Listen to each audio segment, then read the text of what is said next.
안녕하세요. 자기 공식, 자기 암시 공식, 자기 암시 공식을 하겠습니다.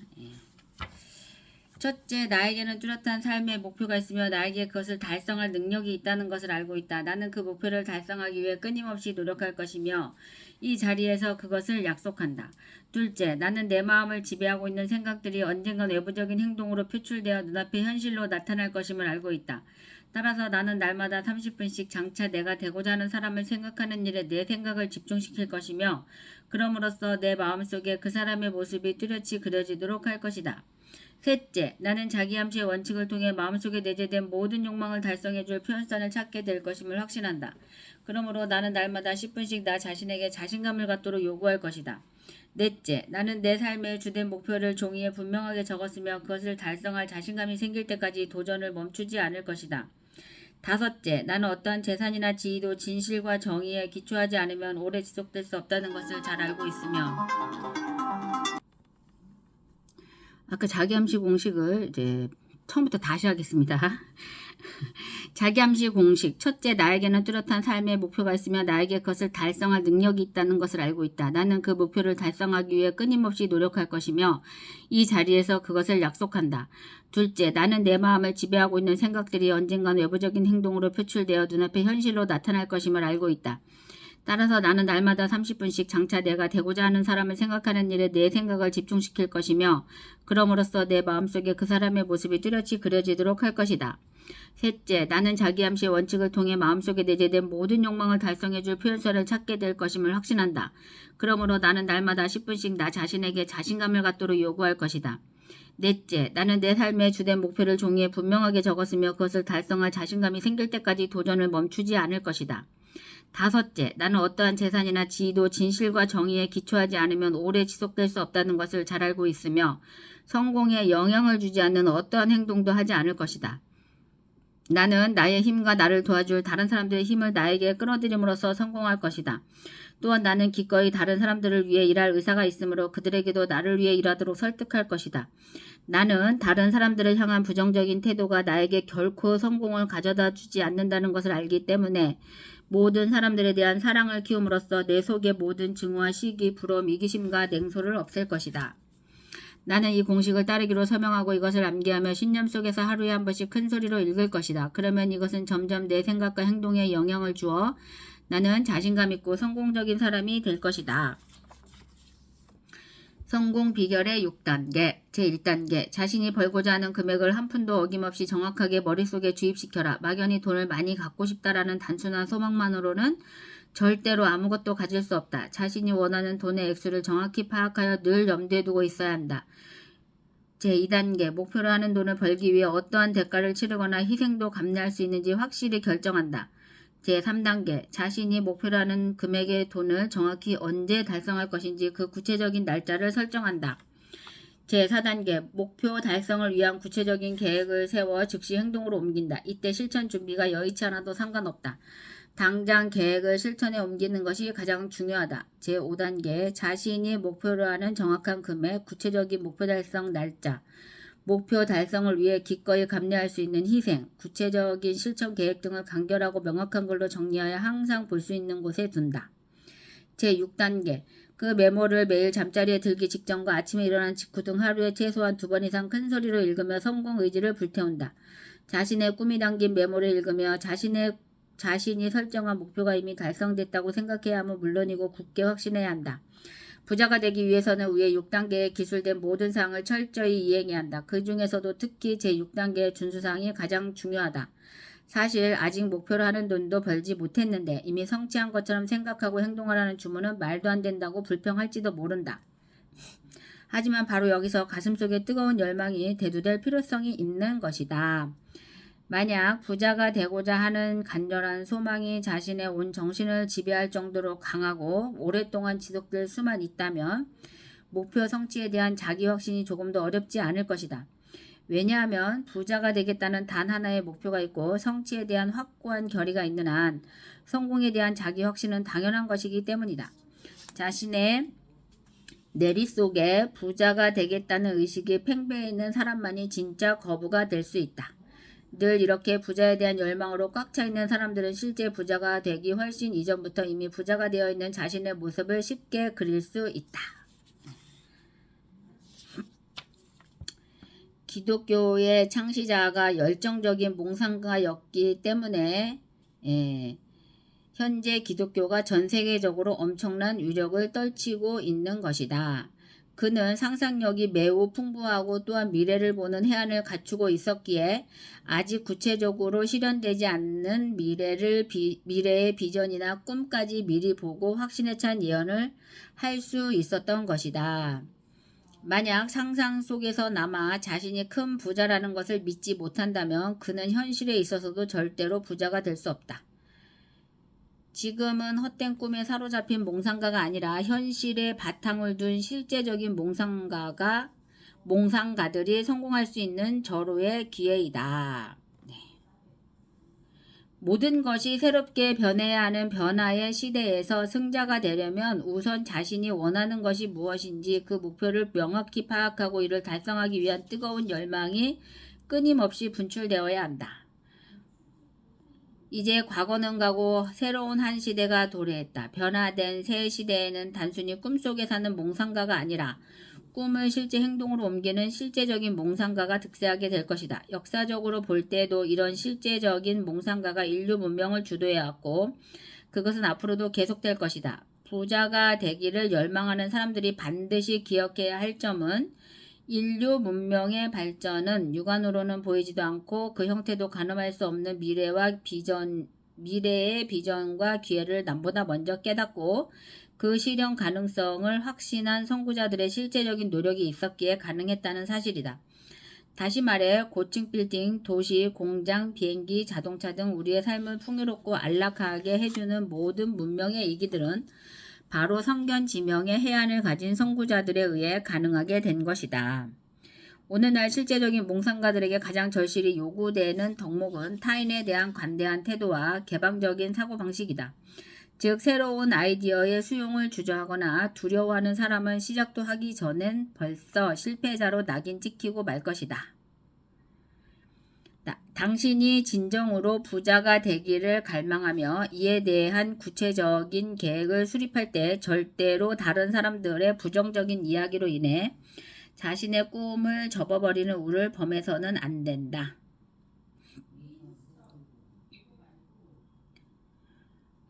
성공자에겐 사과가 필요 없고 실패자에겐 핑계가 용인되지 않는다라는 격언처럼 비난은 온데간데 없이 사라지고 찬사가 쏟아졌다.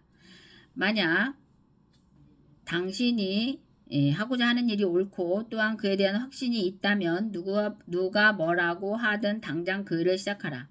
혹시 일시적인 패배가 엄습하고 다른 누군가의 부정적인 소리가 들려도 절대 개의치 말고 자신의 꿈을 믿고 꿋꿋이 계속해서 전진해야 한다.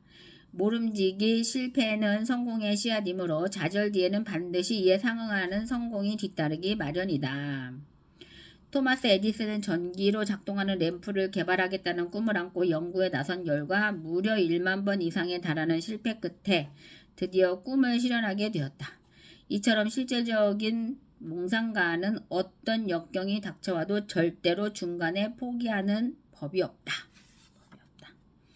아무리 훌륭하고 대단한 업적이라도 처음에는 아주 작은 꿈 하나로 시작된다. 아름드리 오동나무 속에 작은 도토리가 잠자고 알 속에서 미래를 기다리다 천사의 손길로 세상에 나와 큰 새로 성장하듯 세상 모든 일의 시작은 꿈에서 출발한다. 원대한 꿈과 포부를 안고 살아가는 세상의 모든 사람들이여, 이제 힘차게 자리를 박차고 일어나 자신의 꿈을 마음껏 발휘하라. 꿈을 실현하려면 우선 자신의 꿈이나 하고 싶은 일에 대한 욕망이 뜨겁게 일어나야만 한다. 뜨겁게. 자신의 꿈에 대해 별로 관심이 없거나 게으르고 야심이 부족하면 절대 꿈을 이룰 수 없다. 인생에서 커다란 성공을 거둔 사람치고 처음부터 문제없이 순조롭게 일이 진행되는 경우는 없었다. 그들은 모두 견디기 힘든 고통과 역경을 딛고 마침내 성공에 도달할 수 있었던 것이다. 이렇듯 성공에 이르기까지 온갖 어려움을 겪다 보면 어느 순간 그동안의 모든 역경이 반전되는 일대 전환점이 오게 되는데 이러한 성공은 주로 커다란 위기를 극복하고 난 뒤 지금까지 알지 못했던 진정한 자아 발견과 함께 찾아오는 것이다. 패배를 현실로 인정하기 전까지 그 어느 누구도 패배자가 아니다. 역대 최고의 발명가이자 과학자로 불리는 에디슨도 자신에게 내재하고 있는 천재성을 발견하기 전까지는 하찮은 정보 교환수로 일했으며 실로 헤아릴 수 없는 많은 실패를 거듭했었다.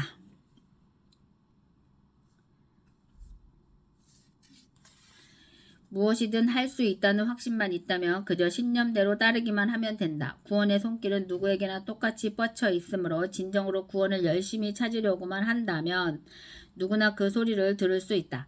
그렇다면 구원의 소리라고 하는 것은 과연 무엇일까? 그것은 바로 뭔가를 간절히 바라는 가슴속의 뜨거운 열망을 말한다.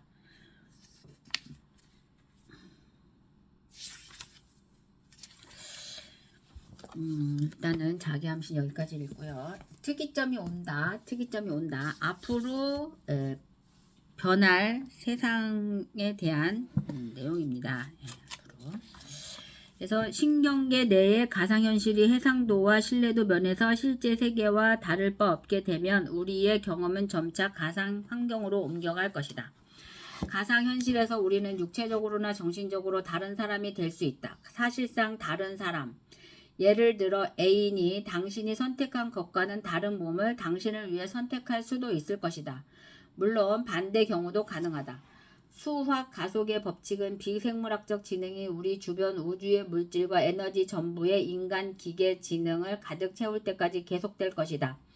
말하자면 연산에 대한 물리학의 기반을 둔 채 모든 물질과 에너지의 패턴을 연산의 체적인 형태로 구축하게 된다는 것이다. 우리가 이 한계에 다가갈수록 우리 문명의 지능은 더 먼 우주의 나머지 부분으로 퍼지면서 지속적으로 능력을 확장할 것이다. 이 확장 속도는 정보의 최대 이동 속도에 빠르게 근접할 것이다. 궁극적으로 온 우주가 우리의 지능으로 포화될 것이다. 이것이 우주의 운명이다. 우리는 스스로의 운명을 결정하게 될 것이다. 현재의 천체 역학을 지배하는 멍청하고 단순하고 기계적인 힘에 의해서 결정되도록 내버려 두지 않을 것이다. 우주가 이 정도로 지능을 갖게 되기까지 걸리는 시간은 광속이 불변의 한계인가 아닌가에 달려있다. 이 한계를 벗어날 수 있는 작은 조짐이 이미 보이고 있다. 가능성이 존재하기만 한다면 광대한 미래 문명의 지능이 충분히 이용할 수 있을 것이다. 자, 이것이 특이점이다. 어떤 사람들은 최소한 현재 우리의 이해력으로는 특이점을 이해할 수 없다고 말한다. 사건의 지평선 너머로 볼 수 없고 그 뒤에 무엇이 있는지 완벽히 이해할 수 없다는 것이다. 사실 바로 그렇기 때문에 이 변화를 특이점이라 부르는 것이기도 하다. 합의점의 함의에 관해 수십 년간 생각해온 나도 사건의 지평선 너머를 보기가 불가능한 것은 아니지만 어렵다는 것을 느낀다. 그러나 내 생각에 인간은 어쩔 수 없는 사고의 한계에도 불구하고 특이점 이후의 삶에 관해 의미 있는 진술을 하기에는 충분한 추상화 능력을 지니고 있다. 무엇보다도 앞으로 탄생할 지능 또한 이미 인간 기계 문명이라 불러야 옳을 우리 인간 문명을 나타내리라는 점을 잊지 말아야 한다. 즉 미래의 기계는 미래의 기계는 비록 생물이 아닐지라도 변함없이 인간적일 것이다. 이것은 다음 단계 진화 한 단계 높은 패러다임의 전환 다음 수준의 우회적 발전일 것이다. 문명의 지능 대부분은 결국에는 비생물학적인 형태가 될 테고 이번 세기 말쯤에는 비생물학적 지능이 인간 지능보다 수조배만큼 강력해질 것이다. 생물학적 지능이 진화의 우위를 잃는다 해도 이것이 흔히 우려하는 것처럼 생물학적 지능의 종말을 뜻하는 건 아니다. 비생물학적인 지능은 어차피 생물학적 설계에서 파생되어 나올 것이기 때문이다. 우리의 문명은 여전히 인간적일 것이다. 비록 인간성에 대한 이해가 생물학적 기원을 넘어서긴 하겠지만 정말 여러 가지 면에서 미래 문명은 현재보다 더 인간적인 전형이 될지 모른다. 많은 사람들이 인간 지능을 능가하는 비생물학적인 지능의 출현에 대해 우려를 표명했다. 그런 사람들에게는 뇌를 다른 사고 기판들과 연결하여 인간 지능 역시 강화할 수 있다고 말해 주어도 별 소용이 없을 것이다. 게다가 기술을 통해 강화되지 않은 채로 미래에도 지금처럼 지능의 먹이사슬 꼭대기에 군림하고 싶어하는 사람들도 있다. 생물학적 인류의 관점에서 보면 초인적 지능은 인간의 필요와 요구를 만족시키는 충실한 하인이 되는 게 바람직할 것이다. 그러나 널리 존중받는 이 생물학적 유산들의 바람을 들어주는 일은 특이점이 가져올 어마어마한 지능의 할 일들 중 극히 사소한 부분에 불과할 것이다. 2004년의 몰리 특이점이 다가오는 때를 어떻게 알 수 있을까요? 내 말은 준비할 시간이 필요할 것 같아요. 레이. 왜요? 무얼 하려고요? 2004년의 몰리. 글쎄, 우선은 내 이력서를 손보고 싶을 것 같아요. 미래의 권력자들에게 좋은 인상을 주고 싶을 테니까요. 2048년 조지. 그건 내가 처리해 줄 수 있어요. 2004년에 몰리. 그럴 필요 없어요. 내가 직접 할 수 있어요. 문서도 몇 개 지우고 싶군요. 그런 거 있잖아요. 내가 아는 기계들 몇몇에 대해 모욕적인 표현을 쓴 부분이 있거든요. 2048년에 조지. 지워봤자 기계들은 찾아낼 수 있을걸요? 그렇지만 걱정하지 마세요. 우리는 그 정도는 이해할 수 있어요. 2004년에 몰리. 왠지 안심이 안 되는걸요? 어쨌든 특이점의 전조가 뭔지 알고 싶긴 해요. 레이. 좋아요. 당신이 이메일에 받은 편지함에 이메일이 100만 개 쌓이면 특이점이 오고 있다고 생각하면 될 거예요. 2004년에 몰리. 그런 거라면 이미 다 온 것 같은걸요. 그런데 정말 나는 지금도 마구 닥쳐오는 변화들을 따라잡는데 어려움을 겪고 있어요. 하물며 특이점의 속도를 어떻게 따라잡을 수 있을까요? 2048년에 조지. 가상 조수들을 두게 될 거예요. 실은 딱 한 명이면 될 거예요. 2004년에 몰리. 당신이 해줄 수도 있나요? 2048년 조지. 기꺼이. 2004년에 몰리. 잘 됐네요. 모든 걸 당신이 처리하고 내게는 아무것도 전달되지 않게 해주세요. 무슨 일이 일어나고 있는지 말해서 몰리를 괴롭히지 말아요. 말하더라도 어차피 이해하지 못할 거예요. 그녀가 아무것도 모른 채 행복하게 살게 내버려 두세요. 2048년 조지. 그렇게는 안 돼요. 불가능해요. 2004년에 몰리. 행복할 수 없다는 말이에요. 2048년에 조지. 아무것도 모르게 할 수가 없다는 말이에요. 게다가 당신이 원하기만 한다면 내 정도의 수준은 금세 따라잡을 수 있어요. 2004년에 몰리. 어떻게요? 그러니까 레이. 기술로 강화된다면. 2004년에 몰리. 그래요? 그 표현이에요.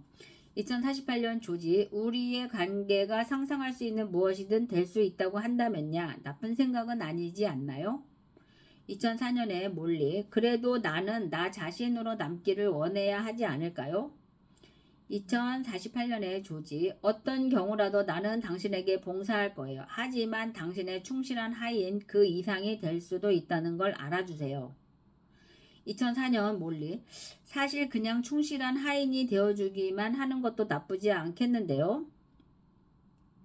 찰스 다윈. 잠시 끼어들어도 될까요?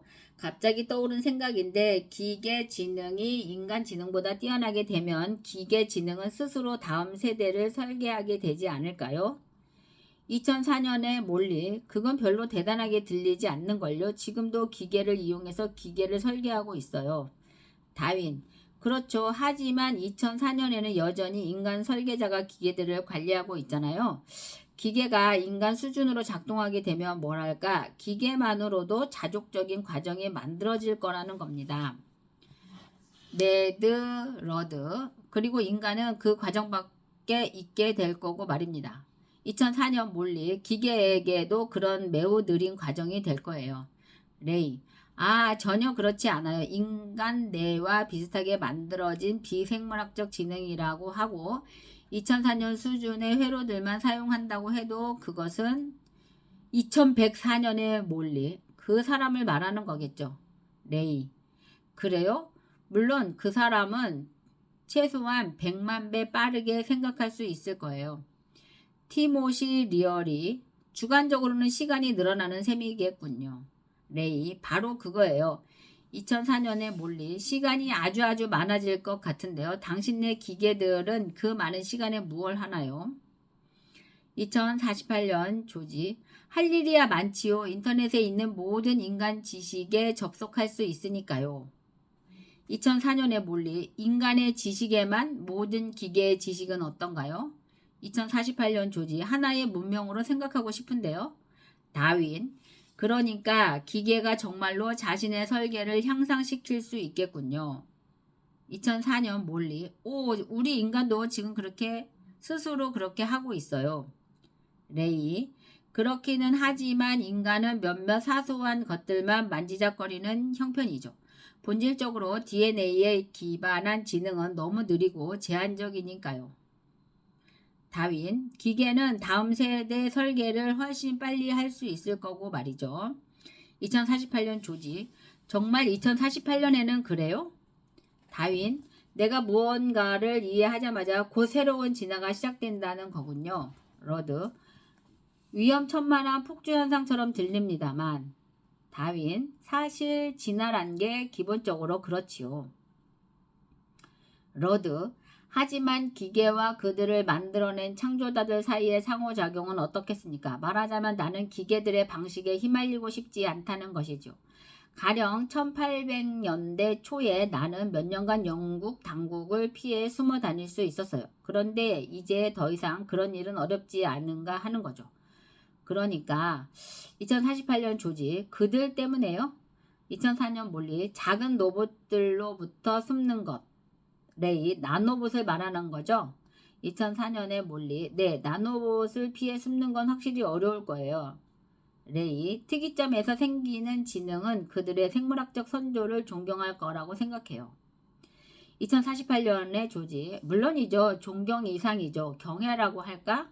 2004년에 몰리, 멋지군요. 조지, 나는 당신에게 우러름을 받는 애완동물이 되겠군요. 전혀 생각지도 못한 상황인데요. 러드, 테드 카진스키가 지적한 게 바로 그 점입니다. 이렇게 말했죠. 우리는 애완동물이 될 것이다. 마음 편한 애완동물이겠지만 자유인은 아닌 것. 그것이 인류의 문명이다. 2004년 몰리, 제 6기는 어떤가요? 생각해보세요. 내가 생물학적으로 남아있길 고수한다면 귀중한 물질과 에너지를 바로 비효율적으로 소비하게 되는 셈이죠. 여러분은 나를 현재 나보다 훨씬 더 빠르게 생각할 줄 아는 10억 개의 가상 물리나 조지로 바꾸고 싶어 안달일 거고요. 생물학을 버리라는 무시무시한 압력을 받게 될 것 같은데요.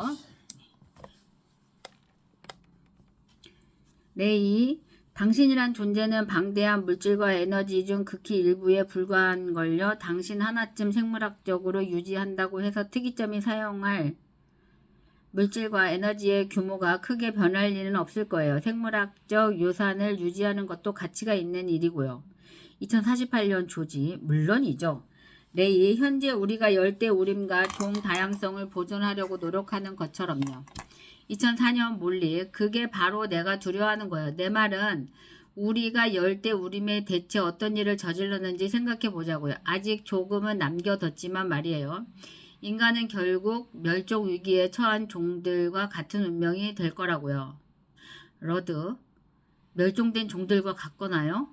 멸종된 종들과 같거나요? 2004년 몰리, 게다가 나 하나의 문제도 아니에요. 내가 사용할 물건들이 있잖아요. 나는 아주 많은 것들을 사용하며 산다고요. 2048년 조지, 그건 문제 없어요. 뭐든지 재활용해서 쓰니까요. 필요할 때마다 적절한 환경을 만들어낼 수가 있어요.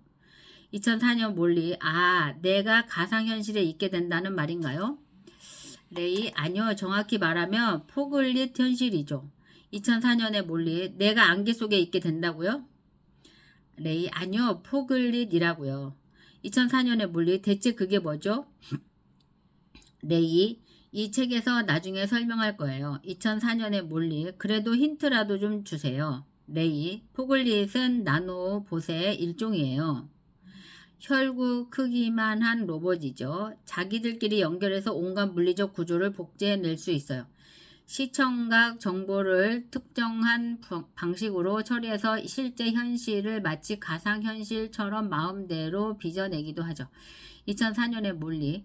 괜히 물어봤네요. 어쨌든 생각해보니까 물건 말고도 필요한 게 많아요. 나는 동물과 식물도 다 그대로 있었으면 좋겠어요. 직접 전부 보거나 만지지 못하더라도요. 그것들이 존재한다는 걸 알면서 살고 싶어요. 2048년에 조지. 그렇지만 정말 아무것도 포기하지 않아도 된다니까요. 2004년에 몰리. 그렇게 말할 줄 알았어요. 하지만 내 말은 실제로 거기에 생물학적 현실로 존재하는 걸 말하는 거예요. 레이. 사실 생물권 전체라 해봐야 태양계에 있는 총 물질과 에너지의 100만 분의 1도 안 돼요. 다윈. 최소한 탄소는 아주 많이 갖고 있죠. 레이. 우리가 아무것도 잃지 않았다는 것을 확실히 하기 위해서 생물권 전체를 고스란히 유지하는 것도 의미가 있겠죠. 2048년 조지. 최근 몇 년 내내 깨지지 않고 유지되고 있는 합의 내용이에요. 2004년에 몰리. 그러니까 기본적으로 필요한 모든 걸 자유롭게 갖게 될 것이다. 2048년 조지. 그렇죠. 2004년 몰리. 마이다스 왕 같군요. 왜 그 만지는 것마다 금으로 바뀌었다는 사람 말이에요. 러드. 기억하겠지만 그는 그래서 굶어 죽었죠. 2004년에 몰리. 하여간 내가 기계가 되기로 결심해서 주관적인 시간의 팽창을 경험하게 되면 결국 난 지루해서 죽고 말걸요. 2048년에 조지. 오, 절대 그럴 리가 없어요. 그건 내가 보장하죠. 근데 이제 이것이 다 읽었는데 이게 갑자기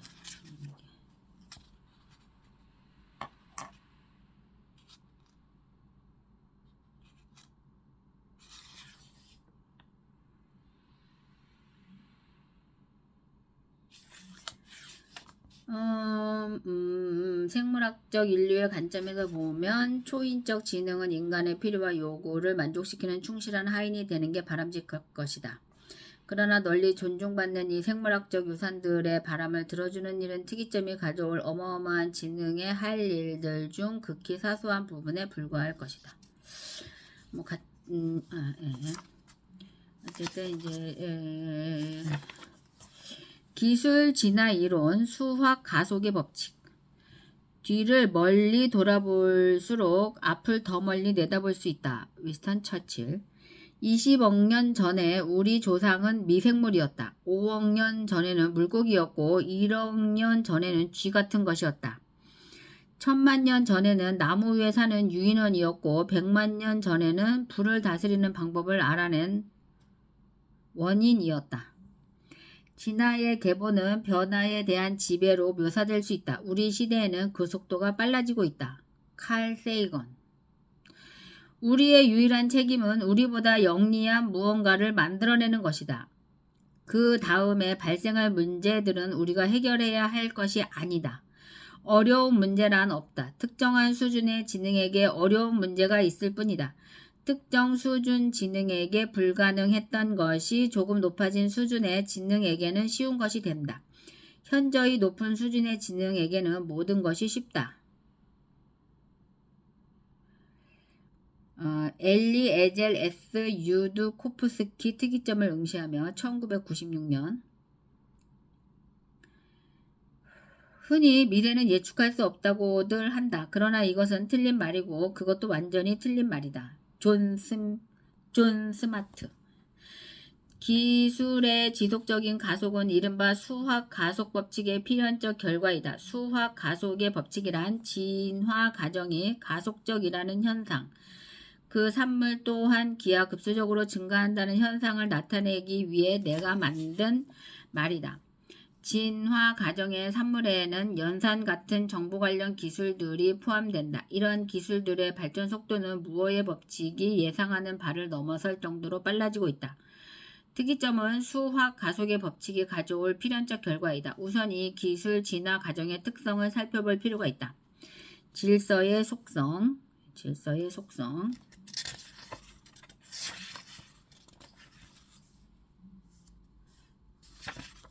예, 어쨌든 천재들은 대단합니다. 이런 어려운 책을 쓰고. 네, 저는 뭐 이런 거 한 페이지도 쓸 수 있는 능력이 안 됩니다. 읽으면서도 이것이 뭔 말인지 어렴풋이 읽는 거지 뭐 앞으로 어쨌든 올 세상을 우리가 직접 겪어보지 않으면 모르는 것이잖아요. 그죠? 네, 잠깐 전화 통화 좀 하고요. 질서의 속성.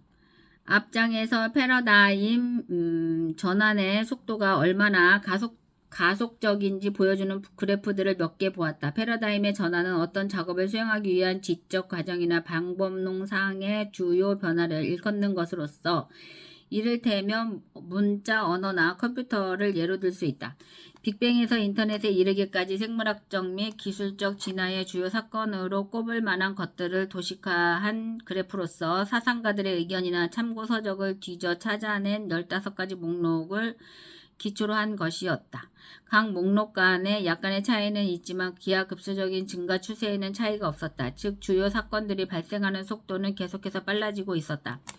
무엇이 주요 사건인지 판단하는 기준은 목록 작성들마다 달랐다. 그들이 어떤 기준에 따라 사건들을 선택했는지 알아보는 것도 의미가 있겠다. 혹자는 생물과 기술의 역사에서 정말로 획기적인 발전은 복잡성의 증가와 관련되어 있다고 보았다. 생물학적 진화나 기술적 진화가 진전됨에 따라 복잡성이 증가하는 듯 보이는 것은 사실이지만 나는 복잡성의 증거가 반드시 중요한 사건이라고 생각하지는 않는다.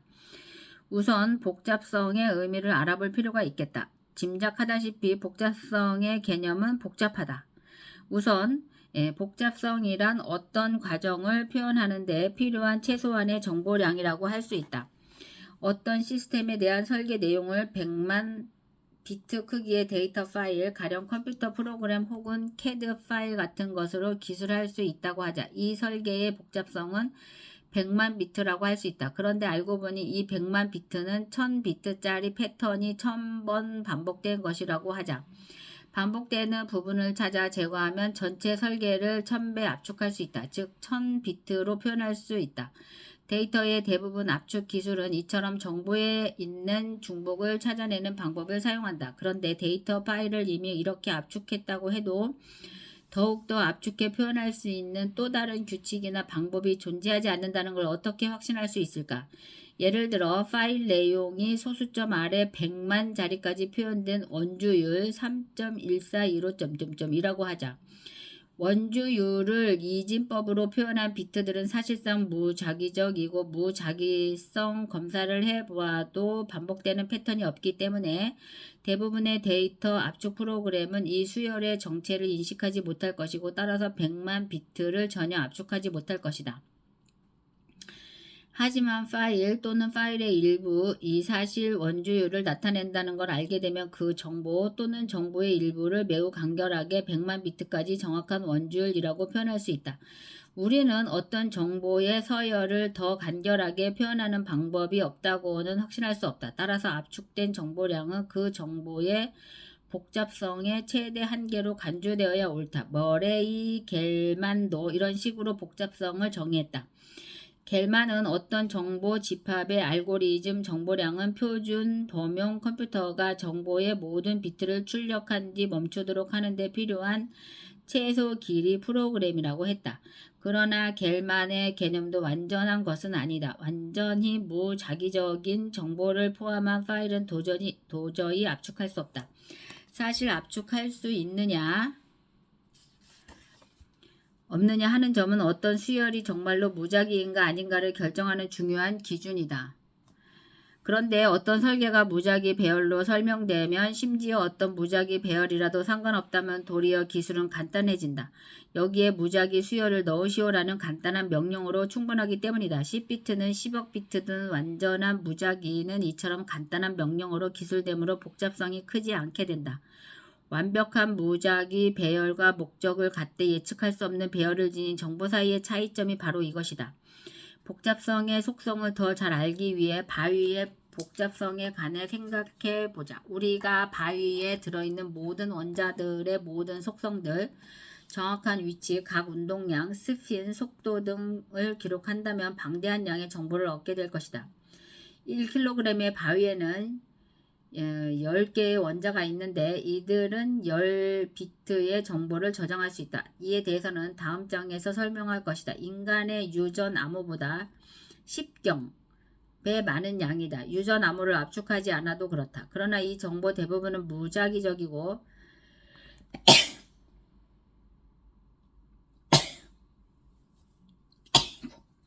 별 의미가 없다. 우리는 바위의 모양과 구성 재료를 기술하는 것만으로 바위의 특징을 표현할 수 있다. 즉 이론적으로 바위에는 방대한 양의 정보가 포함되어 있지만 평범한 바위의 복잡성은 인간의 복잡성보다 훨씬 낮다고 평가하는 게 합리적이다. 이제 복잡성의 개념을 다시 정의해보면 어떤 체계나 과정의 특징을 나타내는 데 필요한 의미 있고 무작위적이지 않으며 다만 예측할 수 없는 최소 정보량이라고 할 수 있다. 겔만의 정의를 따르면 100만 비트 무작위 문자열의 알고리즘 정보량 길이는 100만 비트일 것이다. 나는 완벽한 무작위 배열 자리는 여기에 무작위 비트를 넣으시오라는 간단한 명령으로 대체할 것을 제안하는 것이다. 그러나 이조차 충분하지 않다. 임의적인 일련의 데이터를 생각해보자. 전화번호부에 있는 이름이나 전화번호들, 주기적인 방사선 준위나 온도 측정 결과 같은 데이터는 무작위적이지 않다. 압축 기법을 동원해도 그다지 많이 압축할 수 없다. 하지만 일반적인 의미에서 복잡성이 있는 높은 데이터라고는 할 수 없는 것이다. 그저 데이터일 뿐이다. 그래서 임의의 데이터 배열을 넣으시오라는 또 다른 간단한 명령어가 필요한 것이다.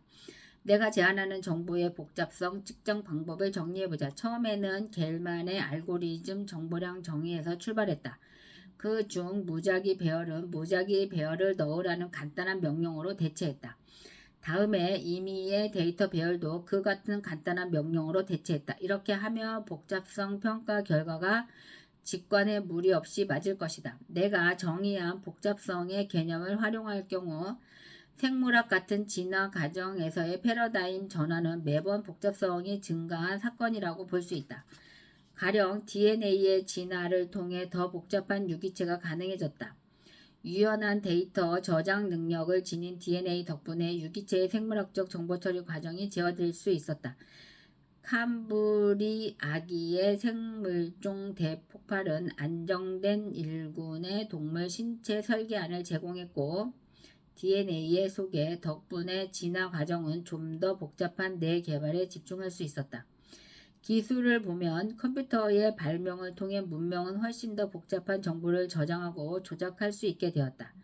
인터넷의 광범한 상호 연결은 그보다 더 큰 복잡성을 제공한다. 그러나 복잡성의 증가 자체가 진화 과정의 궁극적 목표이거나 최종 산출물인 것은 아니다. 진화는 더 복잡한 답을 찾아내는 것이 아니라 더 나은 답을 찾아낸다. 간단한 해결책이 더 훌륭할 때도 있는 것이다.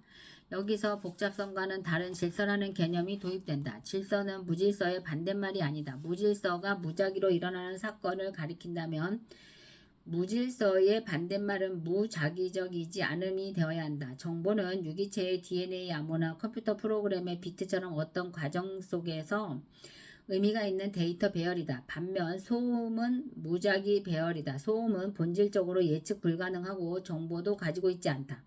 그런데 정보도 예측 불가능하다. 과거의 데이터를 이용해 미래의 데이터를 예측할 수 있다면 그 미래의 데이터는 더 이상 정보가 아니다. 그러니 정보와 소음은 둘 다 압축할 수 없다. 그리고 동일한 배열로 정확하게 복구될 수 없다. 예측 가능하고 규칙적으로 교차하는 패턴, 가령 010110의 경우 처음 한 쌍의 비트 말고는 아무 정보가 없다고 할 수 있다. 따라서 규칙적인 것과 질서는 또 다르다. 질서는 정보를 필요로 하기 때문이다. 질서란 목적에 부합하는 정보다. 질서의 크기는 정보가 목적에 부합하는 정도에 따라 결정된다. 생물 진화의 목적이라면 살아남는 것이다. 제트 엔진 설계의 진화 알고리즘 문제 해결을 위해 진화를 시뮬레이션하는 컴퓨터 프로그램을 적용한다면 그때의 목적은 엔진의 성능, 효율 등을 최적화하는 것이다. 질서를 측정하는 것은 복잡성을 측정하는 것보다 더 어렵다. 복잡성 측정 방법은 앞서 내가 제안한 것 외에도 여러 가지가 있다. 한편 질서를 측정하려면 각 상황에 맞는 성공의 척도가 필요하다. 진화 알고리즘을 만드는 프로그래머는 이러한 성공 척도, 효용 함수라 불리는 제공해야 한다. 기술 개발의 진화 과정이라면 경제적 성공이라는 척도도 적용할 수 있겠다. 정보가 많다고 해서 반드시 적합해지는 건 아니다. 가끔은 질서의 깊이, 목적의 부합성가 복잡성의 증가보다 단순화를 통해서 달성될 수 있다. 가령 별개로 보였던 발상들을 하나의 포괄적이고 통일성 있는 이론으로 묶는 새로운 이론이라면 복잡성은 감소시키지만 한목적적 질서는 증가시킨 것이다. 이 경우 목적은 관측된 현상을 정확하게 모델링하는 것이라 할 수 있다. 사실 과학은 늘 더 단순한 이론을 수립하는 방향으로 달려왔다. 아인슈타인의 말과 같다. 도를 지나치지 않는 한도 내에서 가능한 한 최고로 단순하게 만들어라. 원인의 진화에서 중요한 단계를 점했던 한 가지 사건이 좋은 사례가 될 것 같다. 엄지손가락의 회전축이 이동하여 환경을 좀 더 정교하게 조작할 수 있게 된 사건이다. 침팬지 같은 영장류도 물건을 잡을 줄은 알지만 힘있게 단단히 붙잡지는 못하고 글씨를 쓰거나 물건을 정교하게 주무를 만큼 섬세하게 운동 기능 조절을 하지 못한다. 엄지손가락의 회전축 변경이 동물의 복잡성을 크게 증가시켰다고는 할 수 없다. 하지만 무엇보다도 기술 발전을 가능하게 함으로써 엄청난 질서의 증가를 가져왔다. 하지만 일반적으로 볼 때는 진화의 질서가 점점 커지면 복잡성도 커졌다고 해도 좋을 것이다. 즉 문제에 대한 해결책을 발전시키면 질서가 증가된다. 복잡성은 보통 따라서 증가하지만 가끔 감소할 때도 있다. 이제 문제를 정의하는 일만 남았다. 사실 진화 알고리즘의 그리고 일반적으로 생물학적 진화 및 기술적 진화의 핵심은 문제를 정의하는 것, 효용 함수를 포함해서이다. 생물학적 진화에서라면 대체로 살아남는 것이 늘 문제였다. 특정 생태계에서는 이 최우선의 과제가 한정적인 작은 목표로 구체화되기도 했다. 가령 가혹한 환경에서 살아남는 것, 위장을 익혀 약탈자로부터 숨는 것 등이 문제일 때도 있었다. 인간에 가까워질 무렵에 생물학적 진화는 목적 자체도 진화했다. 적을 뛰어넘고 환경을 적절히 조작하는 것이 문제가 되었다. 수학 가속 법칙의 이러한 측면은 엔트로피 다층계에서의 무작위성가 감소할 수 없다는, 즉 일반적으로 증가한다는 열역학 제2법칙에 상충하는 것처럼 보일지 모른다. 그러나 수학 가속의 법칙이 적용되는 진화는 닫힌 개가 아니다. 진화는 커다란 카오스의 한가운데에서 벌어지고 또한 무질서에 의존한다. 다양성을 확보하기 위한 여러 선택지들을 무질서로부터 끌어내는 것이다. 진화는 여러 선택지들 중 일부를 지속적으로 가지치기 함으로써 질서를 창조할 때도 있다. 심지어 거대 소행성 충돌 같은 위기도 일시적으로는 무질서를 증가시켰지만 결국에는 생물학적 진화에 의해 창조되는 질서를 증가시키고 깊게 했다. 요약하면 진화는 질서를 증가시킨다. 그러나 복잡성은 증가되기도 하고 증가되지 않기도 한다. 물론 보통은 증가한다. 생명체든 기술이든 진화의 속도가 빨라지는 주된 이유는 점점 증가하는 질서 위에 쌓여가기 때문이다. 정보를 기록하고 조작하는 기법들이 점점 세련되어지기 때문이다. 진화가 만들어낸 혁신은 더 빠른 진화를 촉진하고 가능하게 한다. 생명체 진화의 경우 가장 중요한 초기 사례는 DNA였다. DNA는 생명의 설계안이 안전하게 기록되게 함으로써 더 진취적인 실험을 가능하게 했다. 기술 진화의 경우 정보 기록 방법이 지속적으로 개선되면서 더 나아진 기술의 발전을 촉진했다. 우리는 최초로 컴퓨터를 종이에 설계한 뒤 손으로 직접 조립했다. 오늘날의 컴퓨터는 컴퓨터 워크스테이션에서 설계되고 컴퓨터에 의해 다음 세대의 상세 설계가 만들어지고 인간의 개입이 거의 없는 완전 자동화 공장에서 생산된다. 기술의 진화 과정은 기술의 역량을 기하급수적으로 늘려간다. 혁신가들은 기술의 역량을 배수로 개선하고자 한다. 혁신은 기술의 역량을 덧셈이 아니라 곱셈으로 늘려간다. 모든 진화가 그렇듯 기술은 과거의 성취 위에 쌓인다. 이런 가속적 양상은 기술이 스스로의 발전을 완벽히 제어하게 되는 제5기까지 줄곧 이어질 것이다.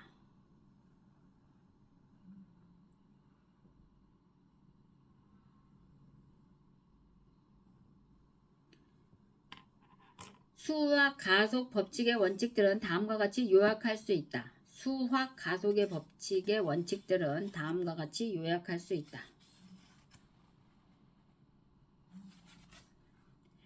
진화는 양의 되먹임 방법을 쓴다. 즉 진화적 발전의 한 단계에서 생겨난 유용한 기법이 다음 단계를 만드는 데 사용된다. 진화는 이전 단계의 성과 위에 올라섬으로써 더 빠르게 발전해왔다. 진화는 우회적인 방법으로 나아간다. 진화는 인간을 창조했고 인간은 기술을 창조했으며 이제 인간은 점점 발전하는 기술과 합심해서 차세대 기술을 창조하고 있다. 특이점의 시대에 이르러서는 인간과 기술 간의 구별이 사라질 것이다. 인간이 현재의 기계처럼 변하기 때문이 아니라 기계가 현재의 인간처럼 나아가 그 이상으로 발전할 것이기 때문이다. 기술은 말하자면 진화의 다음 단계를 가능하게 할 엄지손가락과 같다.